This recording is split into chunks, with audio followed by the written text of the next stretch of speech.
Hello, everyone, and welcome. Thank you for stopping by the gallery. Grab your favorite cup of tea or coffee, wine or soju if you wish, and let's appreciate this latest work of art in the gallery. Today's offering is the 2017 Korean drama Just Between Lovers, also known as Rain or Shine. I've been told that a more accurate translation of this title could read as this: Just a Loving Relationship. I want to lead off my drama review section with Just Between Lovers, in part because it stars one of my very favorite K-drama and Korean film actors, Junho. He is a talented, versatile actor who fully embodies each character I've seen him undertake so far. As the title Just Between Lovers suggests, the story does include several different secondary romantic relationships, none of which were as compelling for me to watch as the primary romantic relationship. So that is the one I'm going to focus on in this analysis. There are, however, a number of side characters who are important and interesting to me in their connection to our male lead, Kang-do, as they are all gathered around him, drawn to him, and form a sort of extended found family for Kang-do.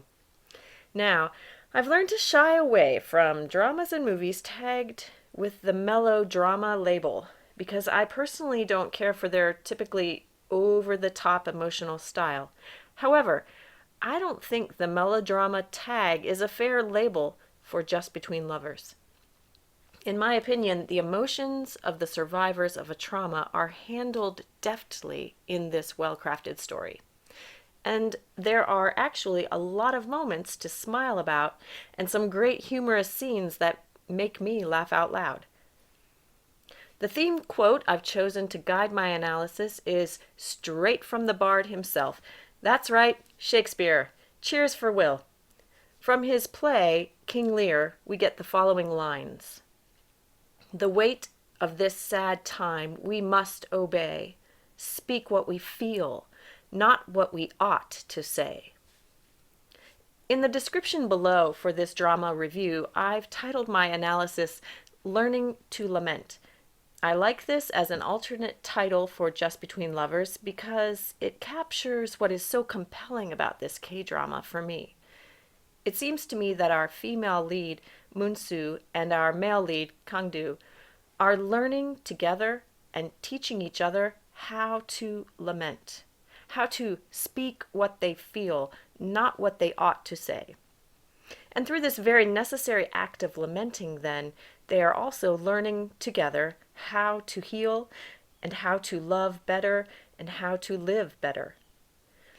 Related to the theme quote from Shakespeare, there are a couple of lines from Just Between Lovers' grandmother character that I wanted to highlight. This is wisdom from Kang-do's former loan shark, now friend, and backstreet doctor, pharmacist, and sort of adopted grandma figure. Toward the end of episode 10, we get these words of hers dispensed like medicine. Living is a repetition of regrets and failures. "What's the point of living, then?" Kang-do sarcastically retorts. Grandma continues, "It's to make even better regrets and mistakes. So don't be a scaredy cat." And again, toward the start of episode 12, we get this passage from a book that Grandma's been reading. "My poor children, sadness is your strength. Suffering, resentment, and regrets are your strengths. With those strengths, somehow survive the ugly and scary life." The drama seems to be encouraging us to stop ignoring our own suffering or pretending it doesn't exist or putting life on hold waiting for things to get better. Instead, cry, shout, enjoy what you do have, and live the happy moments to the fullest. Now, on to the series of images related to the theme of learning to lament. This drama was filmed in a muted, cool color palette with interesting punctuations of light and warmth, which fit the overall mood of the drama. Melancholic, not melodramatic, but melancholic with punctuations of hope and life. I found this color palette quite pleasing, so buckle up. I've got quite a few images to show you all. I'll begin with two images of our leads, Kangdu and Moonsu, that illustrate symbolically how I think their relationship is working through the course of the drama. Here we have a moment at the construction site where Moonsu is trapped in a hole and she's made a couple attempts to climb out, to call for help, but now she's given up and is stuck. Kangdu happens upon her and helps her out of the pit. This scene works as a metaphor for their relationship. Each of them is stuck still in their traumatic past, and each of them is able to extend a helping hand to rescue the other out of the pit. They are both dealing in different ways with survivor's guilt and some self-hatred. Kangdu is angry and lashing out at his circumstances verbally and physically, sometimes looking for ways to get it beat up. Moonsu is the flip side of the anger coin. She is depressed and inert emotionally and has turned in on herself and gone numb. Both of them have been so admirable in a lot of ways in the years since the traumatic accident they went through as young teenagers. They've both been working hard and helping other people, but not able to deal with their own grief.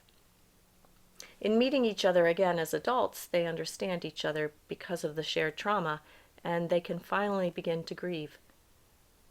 A quick word about all the flashback scenes of the tragic collapse of the shopping mall and then our leads being trapped in the dark underneath all the rubble. The repetition of some of these scenes grew tiresome for me by the end of the whole 16-episode drama, but after I reflected a bit, I realized the cycle of repetition of scenes of the trauma all fit to convey to the viewer a real sense of how the survivors are emotionally and psychologically stuck and trapped. Now for the next image. Look at that radiant smile. Here's our scrappy, gruff male lead, Kangdu, a guy who thinks he doesn't have much to offer Moonsu, our female lead, because he's so burdened with debt and financial ruin. In this scene, he's just come from being knocked about a bit in an altercation where he's boldly stood up for himself and a group of workers to demand they be paid for a job they just did. And now he's turning around when he hears himself being called Hyung, or older brother, by the son of his landlady. What a transformation! The smile says it all about how Kangdu feels about his sort of adopted brother figure. These two have such an endearing relationship. Here's another radiant smile a bit later in the drama. This one, Moonsu manages to elicit from Kangdu. These rare smiles really stood out to me because they hint at what loving emotions Kangdu is capable of if he can get out from under the rubble of grief that's pressing down on him, trapping him. Next is my very favorite image from the entire drama. This is Grandma and Kangdu at the playground, and the placement of our perspective behind the two of them, the back of their heads close together as they share time together at the end of the day, just hits the sweet spot for me. Grandma, like Kangdu, is a survivor with a wry sense of humor and a gruff, abrupt manner, but a fiercely loyal and loving heart. Here they are again, Grandma and Kangdu, in another lovely moment of togetherness, just being there for one another. Over the course of the drama, Kangdu comes to realize how rich he is in all the loving relationships gathered around him to make up his found family. It is in the context of these loving relationships, this found family, that Kangdu is free to lament. Here we have a series of images that work again as a metaphor for our main couple's relationship.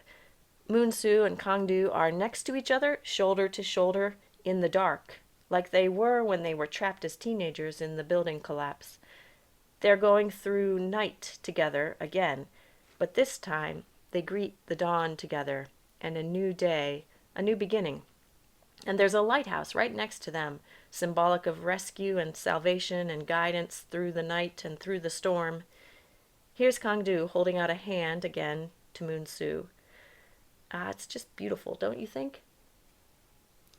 This is a powerful scene in which Moonsu embraces Kangdu to comfort him, and in that needful act of comfort, he is finally able to break down and weep over his painful loss.